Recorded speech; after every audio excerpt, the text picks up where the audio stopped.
भारताच्या स्वदेशी लढाऊ क्षमतेत भर टाकणाऱ्या तेजस MK1A या आकाशामध्ये हे विमान आता आकाशामध्ये भरारी घेणार आहे।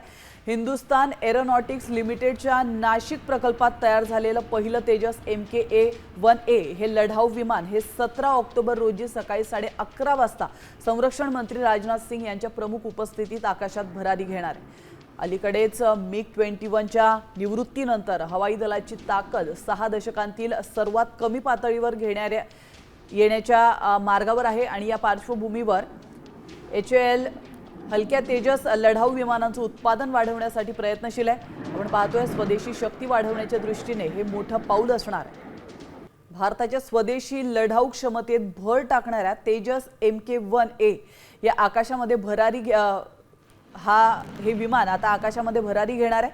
हिंदुस्तान एरोनॉटिक्स लिमिटेडच्या नाशिक प्रकल्पात तयार झालेलं पहिलं तेजस MK1A हे लढाऊ विमान हे 17 ऑक्टोबर रोजी सकाळी 11:30 वाजता संरक्षण मंत्री राजनाथ सिंह यांच्या प्रमुख उपस्थितीत आकाशात भरारी घेणार आहे। अलीकडेच MiG-21च्या निवृत्तीनंतर हवाई दलाची ताकद 6 दशकांतील सर्वात कमी पातळीवर येण्याच्या मार्गावर आहे आणि या पार्श्वभूमीवर HAL हलक्या तेजस लढाऊ विमानांचं उत्पादन वाढवण्यासाठी प्रयत्नशील आहे। आपण पाहतोय स्वदेशी शक्ती वाढवण्याच्या दृष्टीने हे मोठं पाऊल असणार आहे। आता isakal.com आहे देशातील नंबर 1 ची मराठी न्यूज वेबसाईट। प्रत्येक अपडेटसाठी isakal.com ला नक्की भेट द्या।